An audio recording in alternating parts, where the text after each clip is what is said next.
The tall man in my basement. The basement was cold and damp, the air thick and stale. He stood there, towering, his head nearly brushing the ceiling. His features were long and slender, limbs stretched unnaturally. His arms hung low, fingers almost grazing his knees.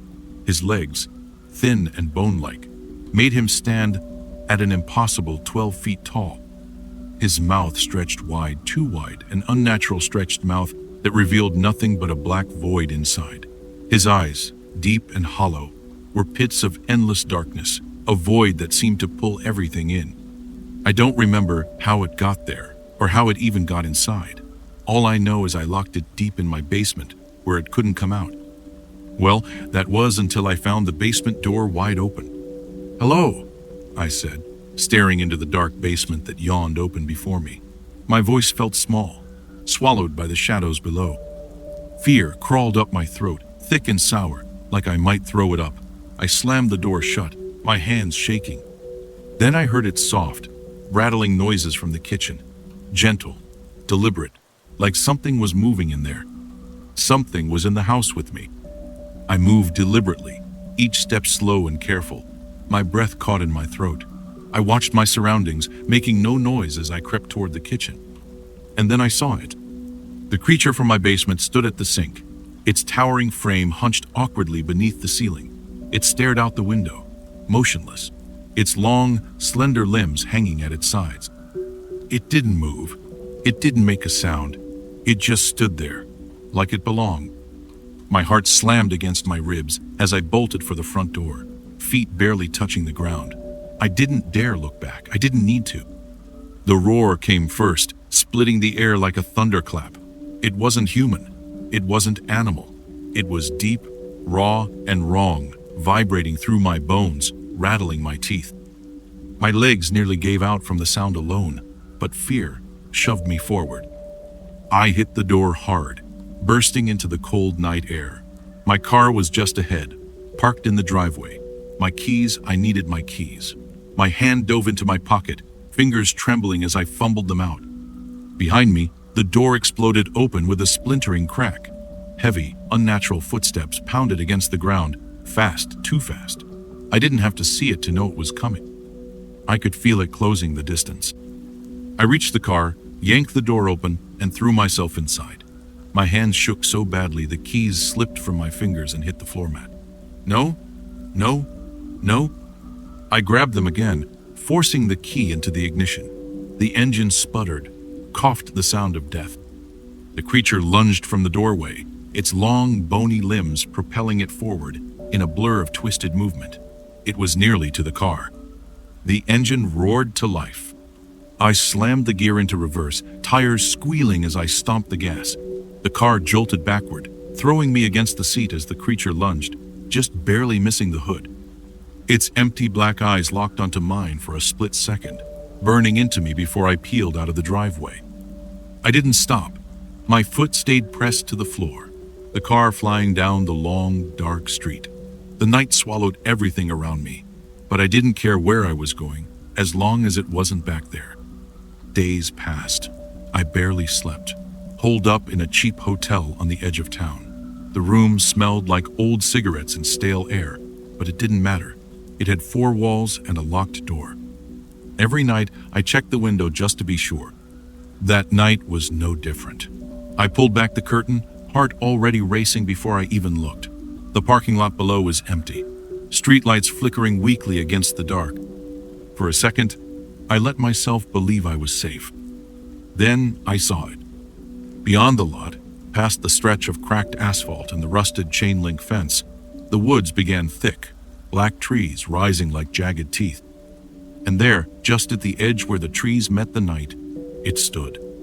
The tall, twisted figure. It didn't move. It didn't blink. It only stared, watching me from the shadows. It found me. In an instant, I yanked the curtains shut, heart slamming against my ribs. My breath came in quick, shaky bursts. I sprinted to the door, peering through the peephole, nothing. The hallway outside was empty, still and quiet. I didn't know how fast it was. I didn't know how smart it was, but it found me. Hours crawled by. The TV droned on in the background, some late-night sitcom I wasn't paying attention to. I kept glancing at the window, half expecting to see it again. Then came the knock. It wasn't loud, just a soft, deliberate tapping. My head snapped toward the door, dread sinking like a cold weight in my chest. Who the hell could that be?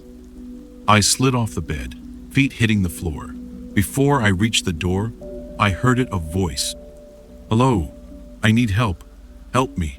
Help me. I need help. Help me." It didn't sound right. It was flat, robotic, like a bad recording played over and over. No emotion, no urgency. I froze. My throat tightened. "If you don't leave right now, I'm calling the police," I shouted, voice trembling. The voice didn't stop. "Help me. I need help. Open the door. Open the door. Open the door." It wasn't even yelling, just that same lifeless, droning tone. That was the worst part. The calmness. Like it wasn't asking, like it was telling. My hands fumbled for my phone. I dialed 911, fingers shaking so hard I almost hit the wrong numbers. The voice stopped. My stomach twisted. It was like it knew. The operator answered. I explained everything, the voice, the knocking, the thing in the woods. My words tumbled out fast, frantic. "We'll send someone," they said, "but it might take a few hours." A few hours. My heart sank. My hand shook so badly the phone nearly slipped from my ear. I didn't hang up. I didn't move. I just stared at the door, waiting. Out of fear, I asked, Could you just stay on the line until they come? I don't want to be alone." At first, she hesitated. "I'm sorry, sir. We can't do that. We have to answer other calls." "Please," I cut in, my voice trembling. "Please, I don't think I'll make it if I'm alone." There was a pause. I could hear her breathing on the other end. Then, quietly, she said, "Okay, I'll stay."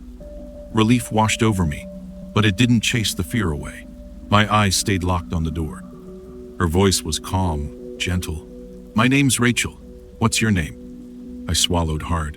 It's James." "All right, James. I'm here with you. You're not alone." My throat tightened. "Thank you. I think it's still out there." "Can you still hear the voice?" she asked softly. I shook my head even though she couldn't see me.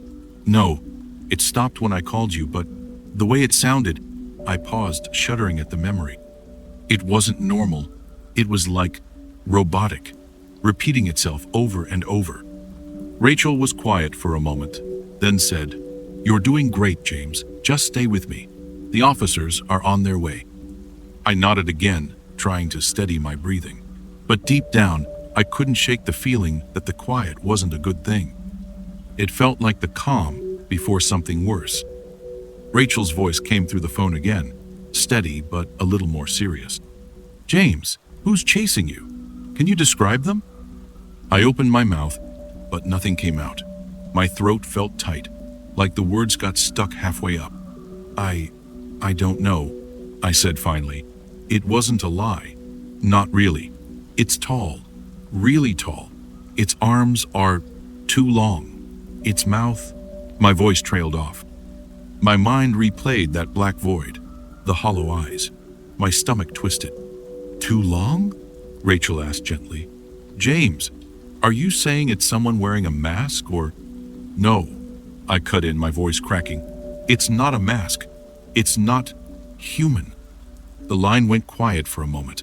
I heard her breathe in. "James," she said slowly, carefully. "Are you sure? Could it be someone in a costume, maybe? Sometimes, when we're scared, our minds..." "I know what I saw," I snapped, louder than I meant to. My voice echoed off the hotel walls, and I flinched at how desperate I sounded. Rachel didn't react. She stayed calm.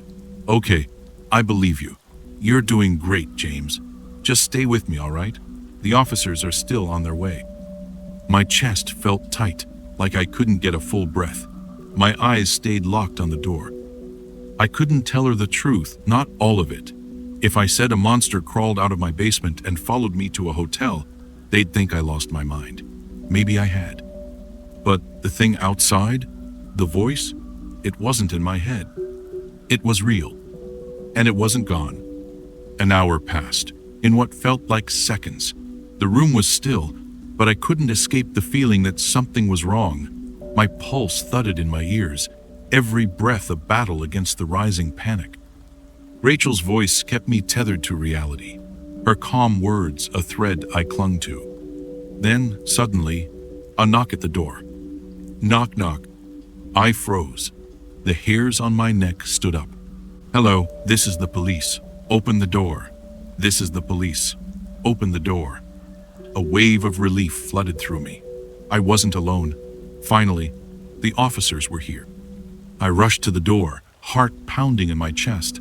I glanced at my phone to make sure I hadn't missed anything, and there it was, the call still connected. Rachel's voice as steady as ever. James, stay calm. They're on their way. I could hear the muffled voice of the officer outside, repeating the same line. The door was within reach.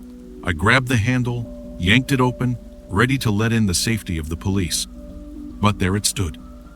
The creature. It towered, its limbs unnaturally long, bent in sickening angles. Its black, empty eyes locked onto mine. The grin that stretched across its face was wide, and chilling too wide. I looked down at my phone in my trembling hands. The screen read, 911. What's your emergency? A smile twisted across the creature's face. It wasn't the officer. It never was. I staggered back, my blood running cold. My stomach dropped into a pit of icy dread. And then it hit me. Rachel never asked for my location. I had never been on the phone with the police. I had been talking to it. God help me. For 13 years, I've regularly checked the satellite images of a disturbing house on Google Maps. I won't tell you where to look, unless you want something terrifying to look back at you. When I first spotted the house in 2012, however, it wasn't disturbing, it was curious, like me. I don't remember why I was absent-mindedly scrolling across that British village, sparsely populated and near nondescript. What I do remember is the reason I stopped on a particular garden behind a detached house, which stood adjacent to a few vast acres of farmland. A long, T-shaped shadow was painting the lawn. It looked, to my eyes, like an oversized scarecrow. For the sake of visibility, most satellite images are snapped when the sun is at its highest, meaning shadows are at their shortest. You'll rarely see people walking out and about, and even if you do, their shades won't give them away. It couldn't have been a person standing with arms outstretched. Then again, something about my scarecrow hypothesis didn't sit well either. In any case, I was a teenager at the time, and my interests were fickle. I forgot about the whole thing for years. But in 2016, my friend and I were talking about the many unanswered internet mysteries floating around, and I recalled that very personal mystery of my own from 4 years later. I showed my friend the house on Google Maps, and it was even curiouser than the first time. There were two T-shaped shades. The original was as long as ever, and the new one was half the height of the first. Very odd shadows, Oliver admitted. And it's just a residential house, not part of the nearby farmland. So why would the homeowner need scarecrows? I don't remember how I responded. The conversation took a detour into something else, thanks to the liquor incapacitating my thought processes. It wasn't until 2019 that my friend brought up the intriguing house again, so we Googled it once more. And again the garden had changed. The second shadow had grown to the height of the first shadow. Something about the oddness of it all left me, for the first time in 7 years, quite afraid.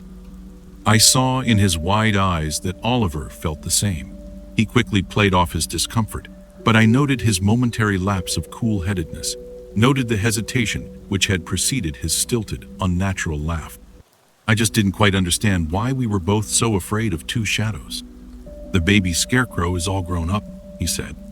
I didn't respond. 30 seconds later, Oliver held up his phone, displaying Google Maps, and said, 52 minutes.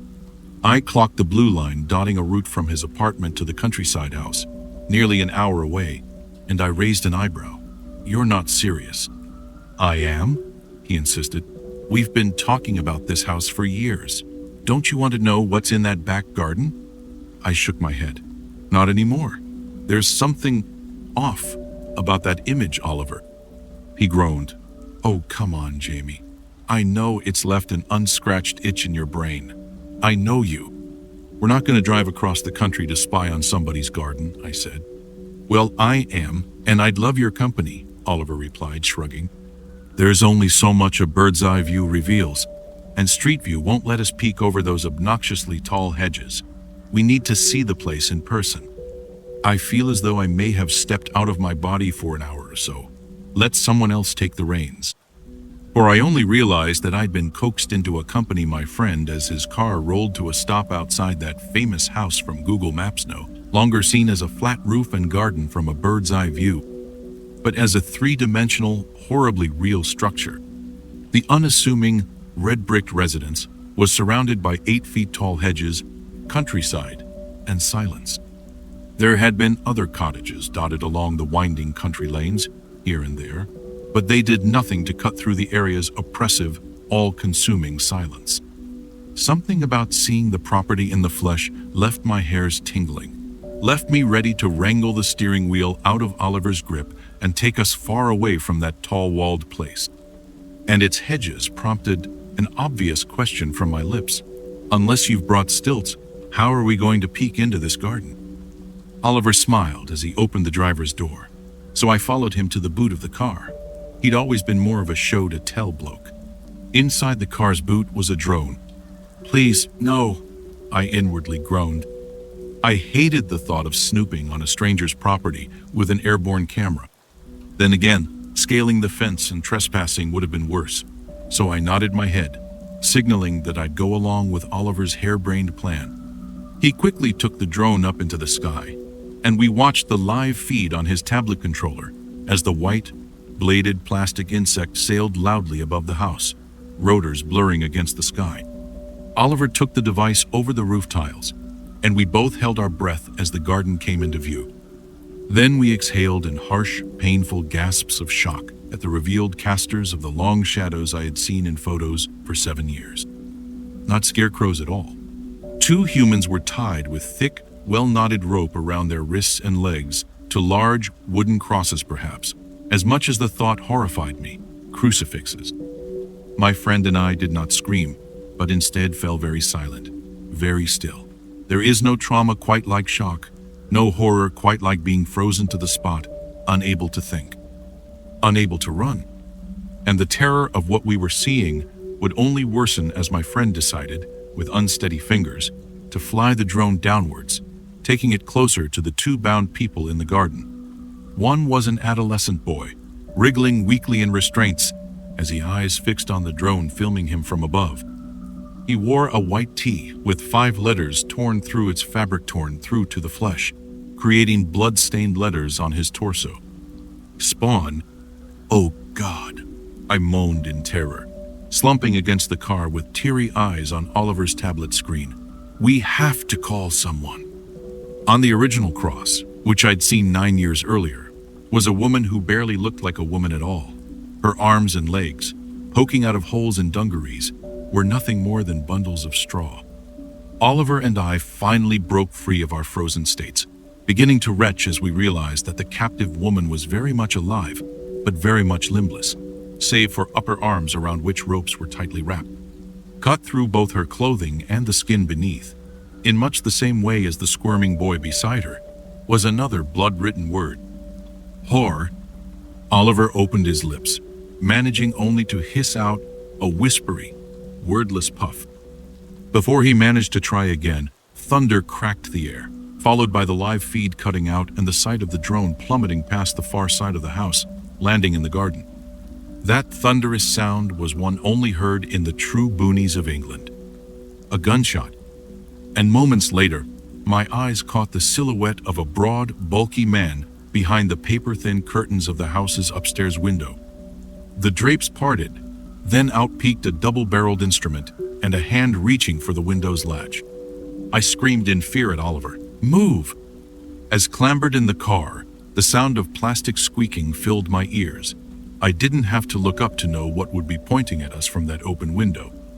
Oliver floored the accelerator, and I half expected his side window to suddenly shatter, expected my best friend's body to collapse in a pool of blood against the steering wheel. However, there came no gunfire. We drove away. "What the fuck?" Oliver bellowed minutes later, spittle and tears and snot flying from his horrified face.